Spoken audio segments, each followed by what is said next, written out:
todas las empresas, ¿cierto? Hablamos de que son las empresas, sector cooperativo, públicas, privadas y demás. ¿Y qué tipo de trabajadores deben incluir dentro de ese sistema de gestión? Todos, incluidos trabajadores dependientes, contratistas, ¿quiénes más? Cooperados y trabajadores en misión. ¿Recuerdan cuáles eran los trabajadores en misión? Aquellos que son de otra empresa, ¿cierto? Pero que son mandados a nuestras instalaciones para desarrollar alguna tarea, ¿vale? Una tarea sobre todo de tipo permanente. Caso puntual, caso de las empresas de vigilancia y caso de las empresas que prestan servicios generales. Hay más, pero principalmente como el modelo que es más fácil de reconocer es ese. ¿De qué se trataba el decreto 1072? ¿Sobre qué hablamos? ¿Cuál era la estructura de ese decreto? ¿Estaba basado en qué? En el ciclo PHBA, ¿cierto? Al igual que todos los sistemas de gestión, se basa en el ciclo PHBA, ¿verdad? Y en ese planear, principalmente, yo no aspiro a que se los aprendan de memoria, pero así aquí tengan la idea de la estructura. ¿Qué hacía parte del planear? Dentro de ese PHBA, ¿qué hacía parte del P, del planear? Planificación del sistema de gestión. ¿Y esa planificación desde dónde arranca? ¿Qué es lo primero que debemos hacer? Muy bien, una evaluación inicial, que en realidad, como quedó hoy, según esta resolución, pues es prácticamente como una auditoría, ¿sí? Tiene un esquema similar. Entonces, primero arrancamos por una evaluación inicial. ¿Para qué? Para saber dónde estamos parados, para saber qué tenemos, qué no tenemos, qué falencias tenemos y qué podemos mejorar, ¿cierto? Después de esa evaluación inicial, en la planificación, ¿qué venía? Hablamos de la política y de esa política se desprenden unos objetivos. Muy bien. ¿Cuál es nuestro objetivo en cuanto a accidentalidad para este año? 0 accidentes. Muy bien. ¿Los leyeron? ¿Leyeron los objetivos? Entonces, política, objetivos y todo eso parte de una evaluación inicial, ¿verdad? ¿Qué otra parte iba dentro de la planificación? La identificación de peligros, muy bien. Entonces todos debemos tener claro los peligros a los que estamos expuestos. ¿A qué peligros nosotros nos exponemos en nuestra jornada de trabajo? ¿Cierto? Entonces, hablábamos, es fácil decir riesgo químico.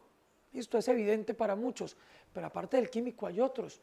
Tenemos riesgo mecánico, tenemos riesgo psicosocial, tenemos riesgo de pronto eléctrico, tenemos riesgo locativo, ¿cierto?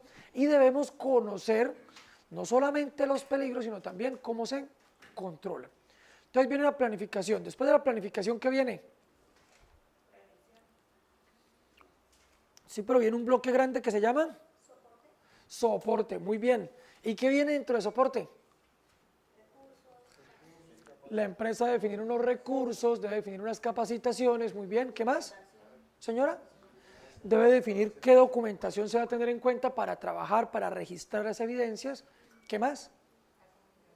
La comunicación que se va a establecer. Muy bien. ¿Y después del soporte qué viene? Operación. ¿Y en la operación qué viene?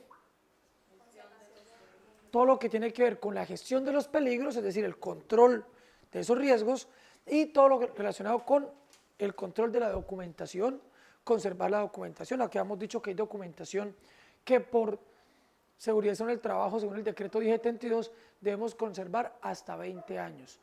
Por favor, me levantan la mano los del COPAS. Recuerdo algunos. ¿Cuáles son esos documentos que se deben guardar durante 20 años? Los diagnósticos de salud, capacitaciones, ¿qué más? Entregas de elementos de protección personal, actas de reuniones de COPAS, comité de convivencia, comités investigadores de accidentes, todo lo que tenga que ver con simulacros, ¿cierto? Todo lo que tenga que ver con evaluación de riesgos higiénicos, evaluación de puestos de trabajo, iluminación, ruido, lo que tenga que ver con mediciones a nivel de material particulado, riesgo químico, ¿cierto? ¿Cierto? Además, ¿qué viene? Después de lo que tiene que ver con la operación, viene después la verificación, ¿cierto? Que sería el seguimiento, y el actuar, que sería acciones de mejora. Entonces ahí vienen los indicadores, ¿verdad? ¿Qué indicadores? ¿De qué indicadores habíamos hablado? Indicadores como el de ausentismo, ¿cierto? Que es un indicador de resultado. ¿Cuál más? Morbilidad, muy bien. Accidentalidad, enfermedades laborales, ¿verdad? Después se realizan auditorías y después se hace la revisión por la dirección. Y de paso posterior vienen todas las acciones de mejora, acciones correctivas, acciones preventivas y acciones de mejora. ¿Listo? Esa es la estructura general de nuestro decreto 1072. Algo que no alcanzamos a hablar la vez pasada porque esto lo modificó. Todas las empresas estaban obligadas, las empresas pequeñas debían implementar este decreto para enero del 2017, otras para junio de 2017 y otras para diciembre de 2017. ¿Qué se hizo? Se unificaron todos los plazos y con esta resolución todo se amplió. Es decir, el susto que decían que mañana va a ir el ministerio a auditar a las empresas, pues se generó una ampliación y ahorita vamos a mirar todas las fases en las cuales se desarrolla. Entonces, pilas, les había comentado la vez pasada, la resolución 1111 no modificó, bueno, sí modificó en cierta medida, pero no derogó ni cambió totalmente el decreto 1072. Son decretos o son temas legales complementarios. Esta resolución complementó al decreto 1072, porque esta es la que me dice cómo es que yo voy a verificar que el decreto 1072 se implementó bien. Entonces vamos a arrancar por la resolución 1111 de 2017. El nombre técnico es la resolución de estándares mínimos del sistema de gestión de seguridad y salud en el trabajo. ¿Por qué se llama estándares mínimos? Porque primero estándares, es decir, se estandarizó qué es lo que debe tener cada empresa, porque el decreto 1072 dice, usted debe hacer esto, pero no dice específicamente cómo, en muchos aspectos. Entonces, como no dice específicamente cómo, quedó muy abierto, y esta resolución lo que me va a decir es, venga, eso que yo le dije allá que tenía que hacerlo, mínimo lo debe hacer, teniendo en cuenta estos aspectos. Y eso es de lo que se trata los estándares mínimos. ¿A quiénes les aplica? A los mismos que les aplicaba el decreto 1072. ¿Y quiénes están incluidos acá? Entidades a nivel civil, administrativo, comercial, del sector público, privado, cooperativo o de economía solidaria. ¿Qué quiere decir? Que ahí van incluidos todos. No hay empresa que no esté obligada a implementar tanto el decreto como ahora esta resolución. Entonces, lo que les había dicho, la tienda de la esquina, la panadería del barrio, tiene que implementar este decreto. Y la resolución igual lo mantiene. ¿Y a quiénes debe incluir? A los mismos que debía incluir el decreto 1072. Todo tipo de trabajadores dependientes, contratistas, cooperados y trabajadores en misión, que creo que ya para todos pues es sumamente claro cuáles son los trabajadores en misión, ¿verdad? ¿Y cuáles son los objetivos de esta resolución? Entonces, primero, recordemos cuáles eran los objetivos del decreto 1072, por favor. Promover la salud es uno y el otro es prevenir accidentes o lesiones y enfermedades laborales. Si ya las tienen, pues entonces reducirlas, está bien. Son los dos principales objetivos, ¿vale? Ahora, ¿cuáles son los objetivos de esta resolución? Ya no son los mismos objetivos de la otra, porque esta resolución entiende que usted ya el decreto lo empezó a implementar o lo tiene implementado. Entonces, aquí los objetivos, ¿cuáles son? Primero, buscar la implementación de los estándares mínimos. Entonces, definir los estándares mínimos para su implementación. Y por otro, determinar cuáles son los requisitos de obligatorio cumplimiento para apuntar hacia cuáles son los que se deben verificar y controlar para determinar la capacidad y suficiencia del sistema de gestión. Entonces, aquí es importante que tengamos en cuenta esos dos términos, capacidad y suficiencia. Cuando nosotros implementamos nuestro sistema de gestión, nosotros no lo implementamos como tenemos el objetivo de prevenir accidentes y enfermedades laborales, nosotros tenemos que estar seguros de que el sistema de gestión es capaz de hacer esa prevención, ¿cierto? Entonces, ¿cómo nosotros podemos determinar que es capaz? Pues haciendo todo un seguimiento y mirando que los accidentes o las enfermedades no se me han incrementado. es decir, mediante un seguimiento. Yo puedo determinar la capacidad del sistema de gestión. Pero la suficiencia es otro término diferente, y la suficiencia principalmente está determinada hacia si abarca toda la empresa, porque nosotros podríamos tener un sistema de gestión muy bien implementado acá, pero de pronto en una de las dos sedes de Real de Minas no. Entonces de pronto aquí tenemos un super plan de emergencias, pero de pronto allá no. Entonces nuestro sistema de gestión bajo los indicadores tendría toda la estructura, no hay accidentes de trabajo, demostraría que es capaz, ¿cierto? Pero no sería suficiente. Es importante que lo tengamos en cuenta porque por lo menos ustedes tienen elementos de protección personal y hasta el momento ha servido para que no hayan accidentes. Entonces ahí demostramos que es capaz de prevenir accidentes.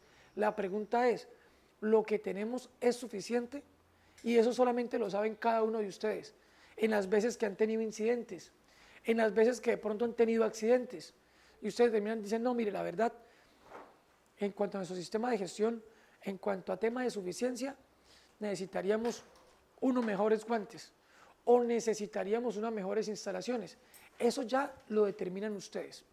Y esa suficiencia para poderse determinar, pues para eso se hacen las auditorías, ¿cierto? Y la revisión por la dirección, para estar permanentemente aumentando esta suficiencia del sistema de gestión. Entonces, ¿qué es o qué nos define a nosotros la resolución de estándares mínimos? Es el conjunto de normas, requisitos y demás que son de obligatorio cumplimiento para tanto empleadores como grandes contratantes. Aquí cuando hablamos de contratantes, estamos hablando de esas empresas que tienen contratistas y que a su vez tienen subcontratistas, que a su vez tienen otros subcontratistas. Entonces, por ejemplo, una empresa como Ecopetrol.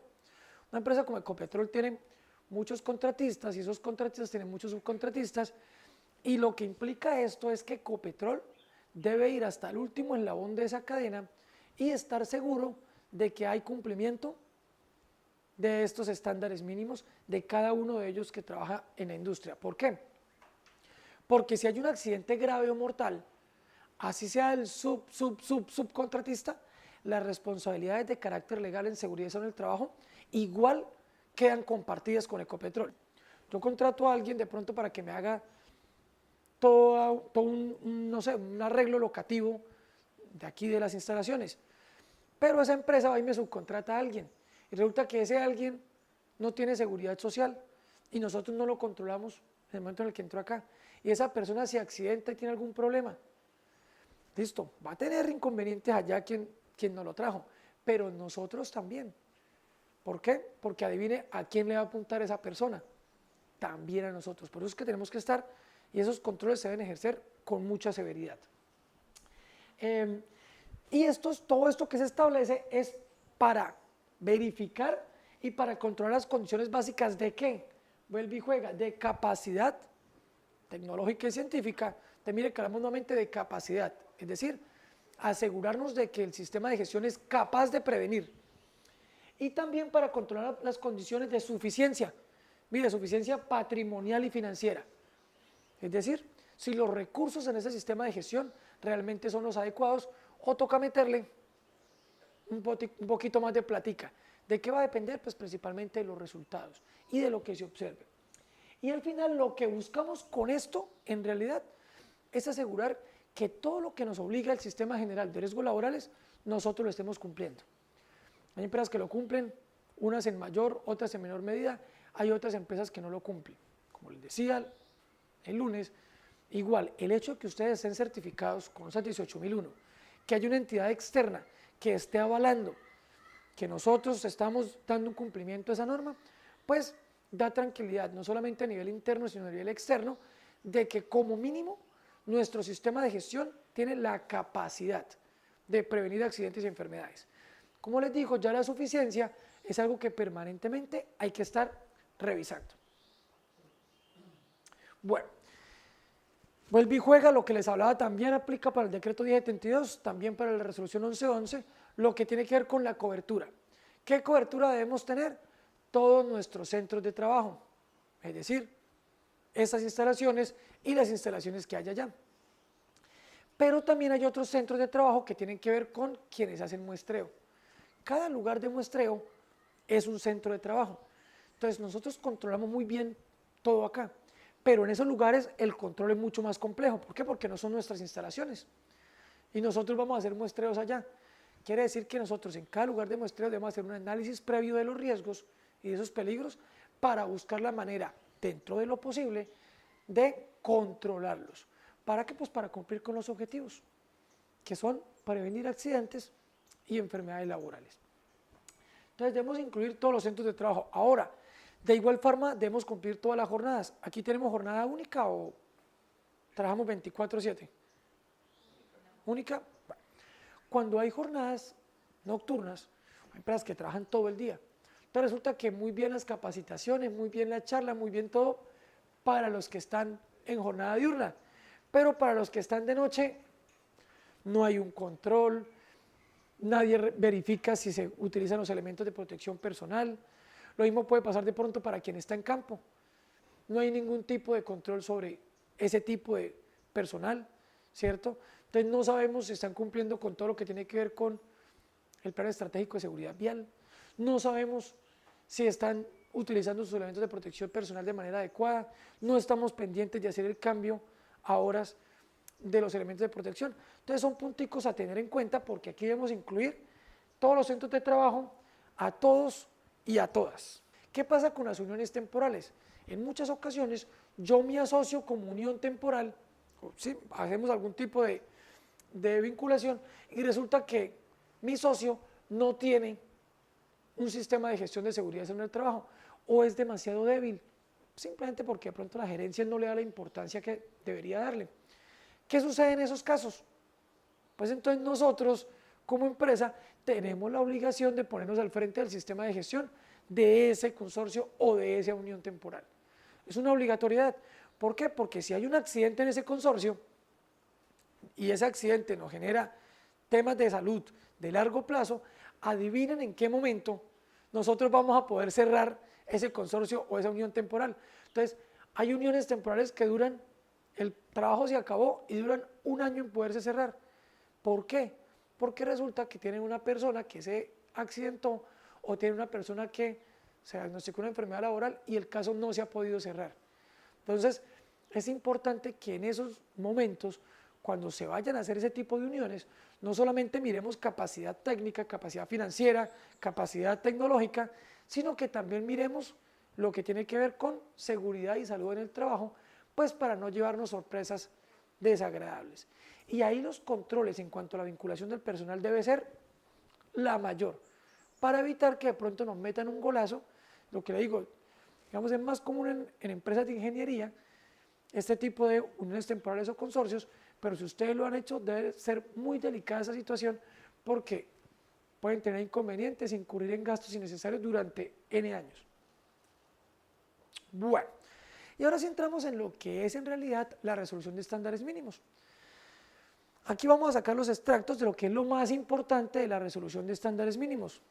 Como vimos, es una resolución que salió en el 2017, salió en abril.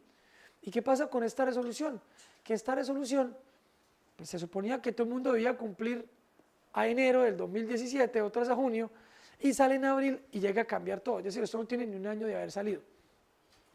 Lo primero que se debía haber hecho era una autoevaluación inicial con esta misma resolución, que ahí nos describen cómo hacerla. Entonces el plazo que había para hacerla era, ingeniera, agosto 31 del 2017. Esto lo comento por si ustedes de pronto en sus familias, hay empresas, hay negocios, pues les cuenten, hoy que estamos atrasados, llevamos 6 meses y no hemos hecho la evaluación inicial según la resolución 1111, para que lo tengan en cuenta. ¿Cuáles son las responsabilidades que nos describe la resolución 1111? Primero, la alta dirección debe establecer el compromiso, pilas, la alta dirección de la empresa debe establecer el compromiso con el cumplimiento de esos estándares mínimos, con aplicarlos dentro de la empresa. Debe establecerse el plan de trabajo anual, que ya habíamos hablado. ¿Qué era el plan de trabajo anual? ¿Recuerdan? Muy bien, las capacitaciones, ¿qué más? ¿Actividades de qué tipo? ¿Cómo cuáles? auditorías, ¿qué más? Otra cosa a la que queda comprometida la alta dirección, a que se cumplan con las auditorías internas. Mire que ahí hay una responsabilidad enorme. ¿Por qué? Pues las auditorías internas conllevan una inversión en tiempo, en algunos casos si se hace con alguien externo, una inversión de recursos, ¿cierto? O el hecho de pronto usted tener disponible personal para recibir esa auditoría, pues infiere una inversión de tiempo. Pero pilas, a diferencia de ISO 9001, OSAS e ISO 14001, esto no es una cuestión voluntaria, no es algo a lo que yo me adhiero de forma voluntaria, es algo obligatorio. Si el Ministerio del Trabajo llega acá y no hay un informe de auditoría interna del último año, ¿cierto?, nos podemos ver involucrados. La pérdida de la certificación o problemas con las entidades de certificación, eso vaya y venga, se pueden solucionar. Pero aquí estamos hablando de sanciones y estamos hablando de que ustedes pues buscan Google y va a aparecer proceso tal, sancionatorio por incumplimiento de. ¿Por qué? Porque son documentos legales, son documentos públicos. Entonces, vamos a quedar nosotros, eso sí es una forma de, quieren aparecer fácilmente en Google, ahí van a aparecer fácilmente en Google. Entonces, es para que por favor lo tengan en cuenta. Y por último, una de las obligaciones que estableció esta resolución de estándares mínimos, el decreto me hablaba de que debían integrarse las políticas, es decir, que la política de seguridad del trabajo debía integrarse con las otras que yo tuviera. Aquí ya me habla de que si tengo un sistema de gestión de seguridad y salud del trabajo, debo integrarlo a mis otros sistemas de gestión, de calidad ambiental, de seguridad informática, responsabilidad social, de cualquier otro tema que nosotros tengamos implementado. Entonces debemos manejar sistemas de gestión integrados, ¿listo? Entonces en algunos casos hay gente que todavía pelea y dice, no, yo tengo lo de calidad, como eso sí lo certifica, lo tengo por un lado y lo de seguridad y salud en el trabajo lo tengo por otro. Esta resolución habla de un compromiso de la alta dirección con la integración de los sistemas de gestión. Bueno, ahora viene uno de los principales cambios reales que tiene que ver con esta resolución, es decir, cambios donde ya especifican cosas que son importantes a tener en cuenta. Primero, el diseño de los sistemas de gestión. Entonces, antes, cualquiera, decían la empresa, mire, diseñe su sistema de gestión. ¿Quién lo debe hacer? Cualquiera. Solamente hablaba que en las auditorías debían hacerse por personal idóneo. Era lo único que decía. En esta resolución, y también es importante que lo tengan en cuenta, sobre todo para amigos, conocidos que tengan algún tipo de negocio, que hayan implementado esto, los únicos que pueden implementar o pueden diseñar sistemas de gestión en seguridad y salud del trabajo para empresas de menos de 10 trabajadores o menos, pueden ser técnicos o tecnólogos en seguridad y salud en el trabajo, siempre y cuando sean de riesgos 1, 2 y 3. ¿Qué quiere decir? Que si nosotros tuviéramos una empresita, otra empresita pequeñita, de 8 trabajadores, ¿podríamos dejar que un técnico o tecnólogo en seguridad en el trabajo lo hiciera? ¿Qué nivel de riesgo tenemos nosotros? 5. ¿Podríamos? No. ¿Listo? Importante que lo tengan en cuenta. ¿La panadería de la esquina lo puede hacer? Eso es un riesgo 3 normalmente, ¿cierto? Un maestro de construcción que tiene 4 o 5 empleados, tiene que hacerlo de manera diferente porque son riesgo 4 o 5, dependiendo del tipo de actividades que realice. Entonces, ¿y ese técnico tecnólogo qué requisitos debe tener? Licencia en salud ocupacional o seguridad en el trabajo vigente al momento de este diseño. Acreditar mínimo 2 años de experiencia en seguridad en el trabajo, es decir, tampoco puede ser cualquiera. Tiene que ser alguien que ya haya tenido experiencia de trabajo en estos temas. Y debe tener el curso virtual de 50 horas. Ahora vienen las microempresas. Tenemos entonces lo que ya habíamos dicho. Ahora, hay unas salvedades que tenemos y es que también no lo puede implementar un estudiante de últimos semestres, ¿cierto? Que sea de una profesional en seguridad en el trabajo, en salud ocupacional, o de una especialización que estén haciendo, o maestría, de un posgrado, ¿cierto? Siempre y cuando tenga un vínculo laboral con una empresa de hasta 10 trabajadores y puede hacerlo solo por una vez. Es decir, si yo soy estudiante de una especialización en seguridad en el trabajo, no he terminado, voy y le implemento a una empresa, siendo estudiante, ya no puedo implementársela a ninguna más. Bueno, Hay otras entidades que también pueden trabajar en esto, pero pilas, tienen una restricción. Entonces los consultorios en riesgos laborales de instituciones educativas que tienen este tipo de programas, entonces, como los consultorios jurídicos, llega usted allá, de repente llega a decir, oiga, venga, en temas de seguridad en el trabajo necesito que me apoyen, que me asesoren. Ellos pueden como tal hacerlo, pero pilas, debe ser de manera gratuita, no se puede cobrar. Y es importante que si se hace mediante estudiantes, debe haber un docente que lo supervise obligatoriamente. Debe haber un docente encargado de esa práctica. ¿Por qué se hizo esto? Porque de manera un tanto irresponsable, esas entidades de formación para el trabajo estaban mandando practicantes a montarlo, ¿cierto? Pero ¿qué responsabilidad tiene el practicante? No tiene licencia, que es lo que arriesga uno cuando hace un trabajo de este tipo.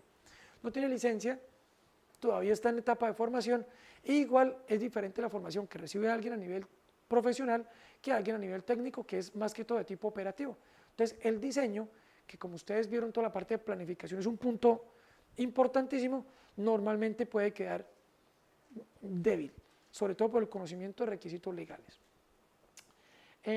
Y mire para quiénes podría ser única y exclusivamente para microempresas. Ahora, ¿qué otro tipo de entidades lo pueden hacer? Y que realmente estas sí lo han trabajado fuertemente. Todo lo que tenga que ver con gremios, cámaras de comercio y demás. Lo empezaron trabajando, obviamente, cobrando, sobre todo las cámaras de comercio, en asociación con ciertos tipos de consultorías. Pero al final, ¿qué les dijeron? Ustedes lo pueden hacer, pueden asesorar, capacitar, diseñar, pueden hacer lo que quieran, pero lo deben hacer de manera gratuita también. Y al final es importante tener esto en cuenta, y es que las empresas contratantes que tengan empresas contratistas de 10 o menos trabajadores, es decir, PSL trae el contratista de los aires, ¿cierto? Que son 3 personas trabajando ahí. Nosotros debemos garantizar que ellos lo tienen, ¿sí? Debemos pedirles cosas que ellos la tengan. Si ellos no las tienen, nosotros podemos asesorarlos y podemos capacitarlos. Es más, podríamos colaborar con ese trabajo. Para las pequeñas empresas, es decir, que tienen más de 10, pero tienen menos de 50 trabajadores. ¿Quiénes pueden trabajar en estas? Entonces, vuelve y juega. Se puede hacer con estudiantes de último semestre. Aquí nombra los técnicos y tecnólogos. Es decir, aquí en PSL no podría haber sido diseñado por un técnico tecnólogo en seguridad en el trabajo. ¿Listo? ¿Por qué? Porque no tenemos 10 o menos trabajadores, tenemos más de 10 trabajadores. Es más, creo que tenemos más de 50. Es decir, tampoco nos aplica esto. Entonces, vuelve y juega. Pueden ser estudiantes de últimos semestres, de profesional, especialización o maestría, pero ¿cuántas veces lo pueden hacer? Una vez. ¿Quiénes pueden también participar? Los mismos. Gremios, cámaras de comercio y demás, pero lo deben hacer de forma gratuita. ¿Quiénes más quedan incluidos acá? Las ARLs, para empresas de hasta 50 trabajadores, pueden brindar también esa asesoría y acompañamiento técnico. Entonces me surge una pregunta. ¿Recuerdan el lunes, cuando miramos el decreto 1072, que habían 2 obligaciones, que eran obligaciones de las ARLs? ¿Cuáles eran? Capacitar al COPAS y ¿para qué? Entonces, tengo una pregunta. Si es una obligación de la ARL, aquí en esta resolución, ¿por qué me dice que deberán brindar hasta las de 50 trabajadores? ¿Qué pasa con las otras? Con las de menos de 10. Entonces, pilas, no está descrito en la resolución. Entonces, en muchos casos, las ARLs podrían llegar a decir en algún caso que no, venga, yo no le respondo, no le doy asesoría a este porque es una empresa de menos de 10, pero pilas, en el decreto 1072 no dice que no, o sea, dice que es una obligación para todas. Entonces, es para que ustedes igual lo tengan en cuenta, vuelve y juega, amigos, conocidos, familiares que tengan empresas pequeñas, la ARL debe brindar asesoría a todo el mundo. Lo que pasa es que también hay que entender, pues que como este es algo que está en implementación en el país, pues brindar asesoría a todas las empresas, sobre todo las más pequeñas, es sumamente difícil, dispendioso y costoso para las ARLs. Entonces eso tardará unos añitos. pilas, ¿en qué deben brindar asesoría las ARLs? Porque eso también es algo mal entendido, que hay empresas que consideran, como yo pago mucho, entonces la ARL me tiene que hacer absolutamente todo, y eso es falso, ¿cierto? La ARL entonces, ¿a qué queda obligada? ¿Qué es lo que debe hacer? Mira lo que dice, capacitación para hacer la evaluación inicial, ¿cierto? Formulación de la política y la elaboración del plan anual de trabajo, ¿verdad? Está la elaboración de la matriz legal, la identificación de peligros, evaluación y valoración de los riesgos, que es la matriz de riesgos, ¿cierto? Lo que tiene que ver con el plan de emergencias, preparación de respuesta ante emergencias, investigación de accidentes, incidentes y enfermedades, y por último, medición y evaluación de la gestión. Pero mire la obligación, lo que deben ellos dar es capacitación y asesoría, no que venga, mónteme el sistema de gestión, no. Entonces, porque a veces hay un malentendido en ese caso. Ustedes están certificados, pues digamos aquí ya eso ya se hizo, entonces no vamos a pedir a ARL que lo haga, pero para contratistas que ustedes tengan pilas, deben comentarle, mire, venga, ¿qué ARL tiene? Busque la forma de que su ARL los asesore. Si ustedes no tienen implementado nada, el que hace aquí arreglos locativos, el que hace aquí arreglo de los aires, para que ellos vayan trabajando en ese tema de la mano de la ARL y pues conozcan a qué tienen derecho. Y por último, las empresas contratantes, caso de nosotros, que tengan contratistas de 50 trabajadores o menos, podrán asesorar y colaborar en el diseño e implementación del sistema de gestión. Es decir, que nosotros podemos, como empresa que tiene menos, bueno, nosotros no, como empresa que tiene más de 10 y menos de 50 trabajadores, podemos también ayudarle a nuestros contratistas. Y esto es lo que necesito que ustedes tengan en cuenta. Desafortunadamente muchas empresas como ustedes ya habían avanzado en este tema, ya han implementado una gran cantidad de cosas y preciso sale esta resolución 1111 y amplió todo. Entonces, para ustedes que están certificados con seguridad en el trabajo, pues lo van a seguir llevando porque tienen algo ahí que los está ayudando a presionar. Pero muchas entidades resulta que como ampliaron los plazos, entonces, ay no, entonces mejor esto que lo íbamos a hacer ya, hagámoslo el otro año, hagámoslo dentro de 2 años. ¿Y por qué? Porque resulta, hemos dicho que la evaluación inicial, el plazo que quedó ya último con esta resolución, fue hasta el 31 de agosto, fue 31 de agosto, 31, sí, de agosto de 2017. ¿Qué quiere decir? Que entonces hasta ahora se va a plantear el primer paso. Recuerden que dijimos que el primer paso para esta implementación era la evaluación inicial. Después de la evaluación inicial, ¿qué venía? No, pero según el decreto, políticas y objetivos, ¿cierto? Pero eso es para diseñar el sistema de gestión. Ustedes ya lo tienen. Entonces, lo que viene a partir de esta evaluación inicial, donde yo determino, venga, pues sí, yo me evalué y no tengo esto, me falta esto, veo que esta cuestión ni siquiera lo estoy haciendo, esto no me aplica. Entonces, desde ahí yo planteo mi plan de mejora inicial.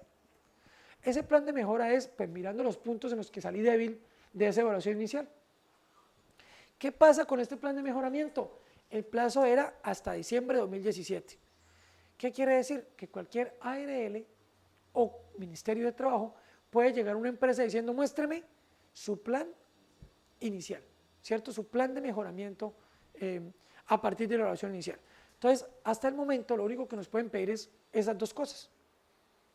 Evaluación inicial y plan de mejoramiento a partir de esa evaluación inicial. Es importante tener en cuenta que este plan de mejoramiento es solamente elaborarlo, no quiere decir que ya tenga que estar todo implementado. Es decir, si a mí como empresa me faltaba de pronto, no sé, dotar mi botiquín o mis botiquines con determinados elementos, no tengo que tenerlos a diciembre de 2017. Tengo que tener el plan de cómo los voy a dotar, solamente documentar el plan. Después viene toda la ejecución de ese sistema de gestión, que hasta cuándo hay plazo. En diciembre del 2018, es decir, este año, y pues ahora los años pasan más rápido porque de agosto ya empiezan a poner música de diciembre y las promociones de diciembre empiezan en agosto, en septiembre, en octubre. Entonces, en menos de lo que nos demos cuenta, ya estamos terminando este plazo de cumplimiento. ¿Qué va a pasar cuando termine enero de 2018? Cuando empiece enero de 2019. Pues que nosotros a partir de esta implementación ya nosotros empezamos con lo que tiene que ver con la vigilancia preventiva de esta ejecución. ¿Qué es esta vigilancia preventiva? Visitas del Ministerio del Trabajo, pero así como hacen con los comparendos. Cuando montan determinadas normas nuevas, hacen unos comparendos educativos. Eso es lo mismo que va a pasar con esto, dependiendo del grado de incumplimiento. ¿Y cuándo arranca? Enero de 2019, un año. Entonces, vuelvo y le repito, gente que tenga sus negocios, empresas conocidas, de amigos, eso hay que implementarlo, independientemente del tipo de negocio. ¿Por qué? Porque además de las multas, si llega a tener un accidente de trabajo, que ese sería el peor escenario, que usted tenga un escenario donde hubo un accidente de trabajo grave, bueno, el mortal, que pues sería realmente el peor de todos, pero un accidente de trabajo grave, donde la persona quede con lesiones de tipo permanente, con una incapacidad permanente. En ese caso, ¿qué sucede? La empresa queda involucrada, el trabajador puede ponerle problemas a la empresa, la ARL le va a poner problemas a la empresa, el Ministerio del Trabajo le va a poner problemas a la empresa. Entonces, esto debemos tener implementado. Ustedes, como les digo, yo ya he hecho una auditoría acá el año pasado, ustedes tienen un grado de implementación que hasta está un poco por encima de lo que esto pidió. Entonces, pilas, son 5 fases, obligatoriamente las debemos conocer todos, pero principalmente, ¿quiénes? El COPAS y la alta dirección. Deben conocer las fases de implementación de este tema. ¿Por qué? Porque cuando lleguen los puntos de vigilancia del Ministerio del Trabajo, pues nosotros debemos tener en cuenta a qué nos estamos exponiendo y debemos estar, digamos, como muy atentos al tema. Y pues obviamente los encargados del sistema de gestión pues tienen que estar pendientes de que todo esto se cumpla. Evaluación inicial, plan de mejoramiento conforme a la evaluación inicial, ejecución del sistema de gestión. Cuando hablamos de ejecución, recuerde que hablamos hasta indicadores, auditoría y revisión por la dirección y las acciones de mejora. Después viene el seguimiento y plan de mejora a raíz de esa ejecución, qué me fue bien, qué me fue mal, qué puedo mejorar. Y por último ya la inspección, vigilancia y control. ¿Cuándo arrancan las auditorías del Ministerio del Trabajo? No. En abril del 2019. Muy bien. Entonces, vamos a mirar rápidamente de qué se compone cada una de esas fases. Entonces, primero, la autoevaluación. Esta, sé que nosotros debemos realizarla, pero pilas, en gran parte se debe realizar para establecer también el plan de trabajo anual. Entonces, mire que aquí, vuelve y juega, lo que hemos hablado el lunes, es para definir las prioridades que nosotros tenemos dentro de nuestra empresa y ese sistema de gestión. Como nosotros tenemos ya un alto nivel de implementación, ya nosotros no vamos a poner en ese plan de trabajo, no, elaborar procedimientos de control de documentos, elaborar procedimientos de investigación de accidentes, porque eso ya lo tenemos. Entonces, nuestro plan de trabajo va a contemplar otro tipo de actividades de profundización del sistema de gestión y aquellas que se hacen periódicamente, vuelvo y le repito, como inspecciones, auditorías, medición de indicadores, capacitaciones y demás. Habíamos hablado de que pues, estos tiempos iban hasta agosto del 2017, es decir, eso ya se cumplió, ya todo el mundo debe tener esa evaluación. ¿Para qué se hace esa evaluación? Principalmente, entonces, aquí es para saber cómo estamos. Eso tiene unos puntajes al final. ¿Y esos puntajes a qué nos llevan? A que yo me clasifique en cualquiera de estos 3 lugares.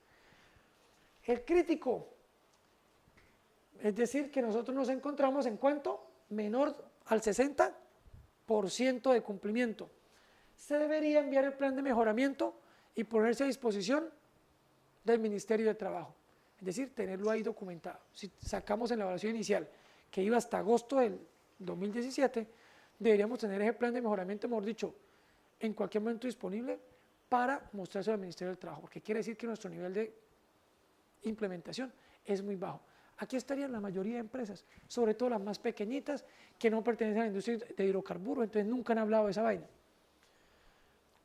Enviar a la ARL reporte de los avances, es decir, de cómo voy yo avanzando. Y por último, hacer un seguimiento anual y plan de visita a la empresa para los aceptables. Segundo, yo debería tener mi plan de mejoramiento a disposición del Ministerio del Trabajo, debería enviar avances, pero por ahí dentro de 6 meses, ¿cierto? De cómo voy yo con esa implementación y igual un plan de visita del Ministerio del Trabajo. O sea, es estar pendiente de eso. ¿Cuánto sacamos nosotros, ingeniera? Por encima del 90, yo creo. Ok. Y aceptable, pues debemos tratar de mantener esa calificación, dejando evidencias del por qué que nos calificamos en 98, porque como es una autoevaluación, la hacemos nosotros mismos, pues cualquiera podría decir, ¿cuánto sacó? No, 95, 90. Y cuando a usted mira, la gente no tiene elementos de protección personal, no hay capacitaciones, no hay plan de emergencias, no hay nada. Entonces, pilas, eso sería un engaño monumental, pero a la hora de una visita del ARL o del ministerio, pues estamos fregados. Y por último, deberíamos incluir dentro de mi plan de trabajo, es decir, dentro de este 2018, incluir todas las mejoras que yo detecté. Si cumplí 98, pues ese 2% lo que me falta para llegar al 100. Como es un sistema de gestión, los que trabajamos en sistemas de gestión sabemos que llegar al 100% en la práctica es, digamos que imposible, o no se llega allá, porque la mejora continua pues me obliga a que periódicamente yo esté actualizando y llegar al 100 es casi imposible. Pero pues quienes diseñaron esto de pronto no lo tuvieron muy en cuenta. Llegar al 100 no es factible, pero la idea es mantenerse en niveles muy altos, por encima del 95%. Y pues a eso es a lo que hay que apuntarle. Una vez hecha esta evaluación y ya determinados en qué puntos estamos, entonces viene el plan de mejoramiento, que como ya lo dijimos, pues es prácticamente establecer ese plan de mejora que yo voy a definir y cómo lo voy a implementar. ¿Hasta cuándo hay plazo para implementar el plan de mejora o para hacerlo? Había hasta diciembre del 2017. Es decir, que todas las entidades ya lo deben tener. Hay una pregunta que normalmente siempre se hace la gente.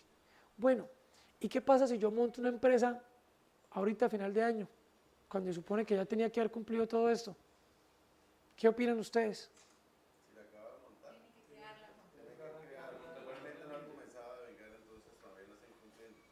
no, exactamente, pero pilas, en el momento en el que empiece a operar, ya usted tiene que montarla con todo.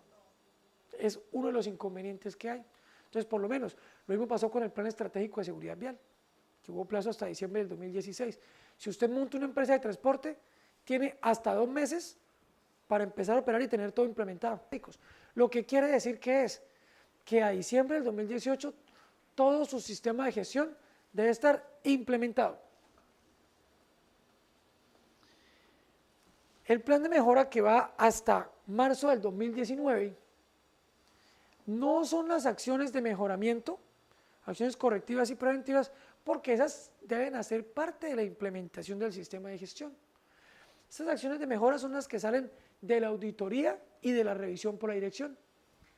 ¿Por qué? Porque usted durante todo el trabajo, usted ya tuvo que haber implementado durante 2018, venga, que vi qué tal lugar debemos mejorarle el piso, que debemos disminuir los niveles de ruido, que hay que cambiar los elementos de protección personal. Esas son las acciones de mejora que se implementan en el desarrollo del sistema de gestión. Lo que quiere decir es que esos son los planes de mejora ya de fondo. No, mira, hay que asignarle más recursos, hay que mejorar la capacitación del personal, hay que involucrar más al COPAS, que veo que no está involucrado al 100%.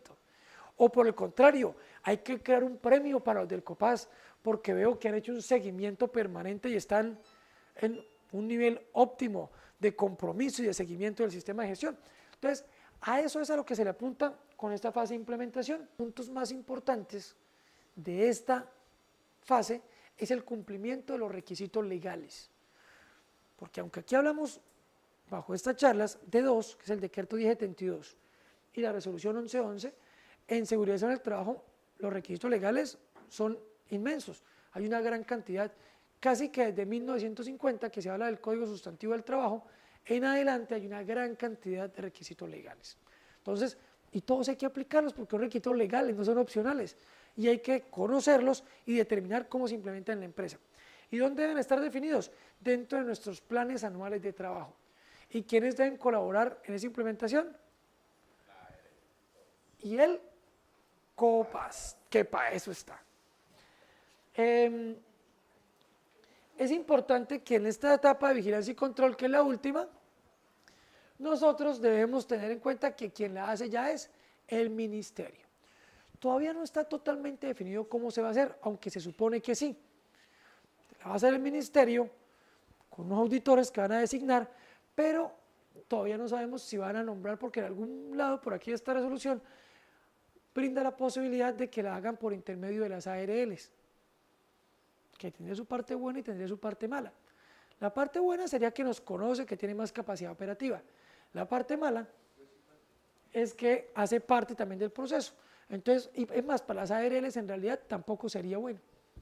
¿Por qué? Porque a la ARL también le interesa saber cómo está mi asegurado, porque la ARL es un seguro, cómo está mi asegurado con el cumplimiento en seguridad y salud en el trabajo. Y no por parte tanto mía, sino por parte de un tercero que lo avale. ¿Listo? Entonces, es importante esto. Todo esto le genera muchas cargas a la empresa, pero a la postre lo que buscamos es en el largo plazo disminuírselas también.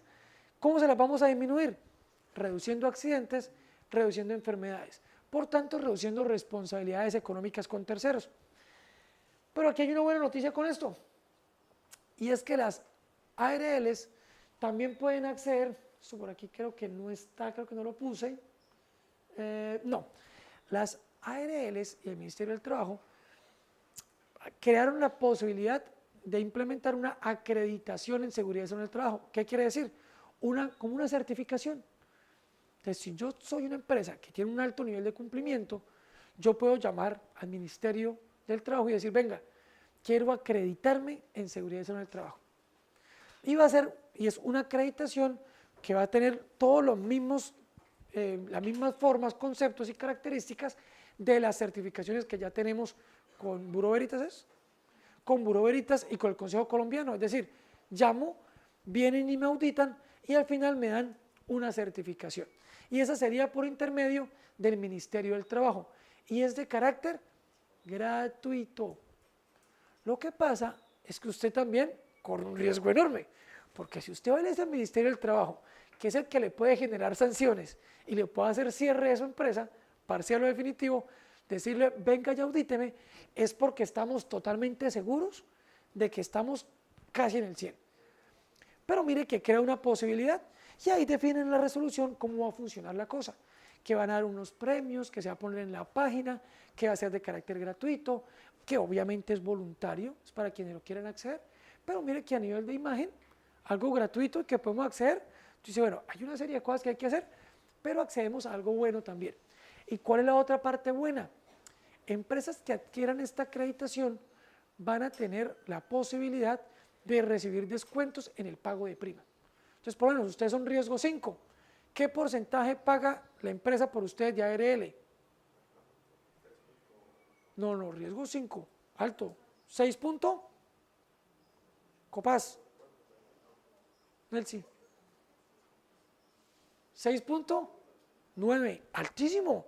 Es decir, de lo que ustedes se ganan, la empresa paga el 6.9 de sus ingresos a la ARL. Es decir, la nómina de la empresa no sé cuánto será, pero póngale que son 200 millones de pesos, está pagando 6.9% a la ARL. ¿Eso equivale a cuánto? A más o menos 13 millones 800. Es lo que pagamos de prima a la ARL. ¿Cuál es la ventaja con esto? Que si nos acreditamos con el ministerio, podemos bajar esa prima. ¿Por qué? Porque somos una empresa con un bajo nivel de accidentalidad, con un bajo nivel de enfermedad laboral, con altos niveles de desempeño en seguridad y salud en el trabajo. Entonces, ¿cuál es realmente el cambio que ejerce la resolución 1111, además de los que ya hablamos? Listo, cambió los plazos de implementación, antes era hasta cierto punto de enero de hasta enero de 2017, después hasta junio, otro hasta diciembre, y esto prácticamente amplió todo el asunto hasta el 2019. También implementó temas relacionados con quiénes pueden y quiénes no pueden diseñar un sistema de gestión de seguridad y salud en el trabajo, ¿cierto? También estableció los requisitos y en qué fechas las empresas deben ir implementando cada fase del sistema de seguridad y salud en el trabajo. Pero a su vez, el real cambio fuerte es esto, y es que me define, es decir, aquí ya no requiere de que sea alguien muy brillante para hacer una auditoría o una evaluación de cumplimiento del decreto 1072, porque lo que se evalúa es el cumplimiento del decreto 1072. La resolución 1111 saca estas tablas que están aquí, ¿Qué me dice acá? Numeral 112, ¿cierto? O sea, cogen punto por punto del decreto 1072, en lo que aplica el sistema de gestión de seguridad en el trabajo, lo cogen uno por uno. Me ponen el marco legal asociado. En todo va a aparecer decreto 1072, pues porque es lo que estamos evaluando. Pero hay otros requisitos asociados de toda la gran cantidad de legislación que hay implementada. Y me dice el criterio que voy a evaluar. Entonces, ¿qué criterio me dice acá? La empresa asignó y documentó las responsabilidades específicas en el sistema de gestión de seguridad y salud en el trabajo a todos los niveles de la organización para la implementación y mejora continua del sistema de gestión de seguridad y salud en el trabajo. Ese es el punto que la empresa debe cumplir. Dice documentar las responsabilidades específicas de todos los niveles de la organización. ¿Cuáles son las responsabilidades generales? Que son 6. ¿Cuáles eran? Informar el estado de salud, asistir a capacitaciones. ¿Cuál otro que no sea la ingeniera? Perdón. Cumplir los requisitos, las normas. Muy bien. ¿Qué otra? Aportar en el cumplimiento de los objetivos. Muy bien. ¿Cuál otra? Faltan. Y cuidar de su salud, procurar el cuidado integral de su salud, lo describe el decreto. ¿Qué quiere decir? Pues no hacer cosas que vayan en contra de su salud, lo cual me hace pensar que una vez acabemos aquí esta jornada, ustedes van a hacer sus pausas activas, ¿listo? Entonces, criterio. El criterio es el que se va a mirar, y vienen todos los criterios de ahí para abajo. Si ustedes miran, bueno, ahorita lo miramos al final, y le dice usted, solicitar el soporte que contenga la asignación y documentación de las responsabilidades en seguridad y salud en el trabajo. Entonces, el COPAS, un día cualquiera, va a verificar, va a coger unos puntos de cumplimiento y se va a sentar con la ingeniera y va a decir, bueno, ingeniera, entonces, dice, modo de verificación, solicitar, le solicito esto que por favor me lo entregue para yo verificar si existe o no existe. ¿Qué le deberíamos entregar? Entonces, una prueba de que yo les dije a ustedes cuáles eran sus responsabilidades en seguridad y salud en el trabajo. Entonces, ¿yo qué hago? Al final determino si cumple, califico entonces con 0,5, si no cumple, califico con 0,0 y tengo que establecer, si no aplica, tengo que establecer la justificación. Entonces yo le digo, ingeniero, en el necesito que me dice que no aplica, pero ¿por qué? Entonces el ingeniero me dice, no, porque sí, porque no aplica ya. Entonces yo ¿qué le pongo? No justifica. Después, comparar con la planilla de pago de aportes a seguridad social de los 4 meses anteriores. Está muy específico. ¿Qué le voy a pedir? Muéstreme las planillas de pago de seguridad social de los últimos 4 meses, ¿cierto?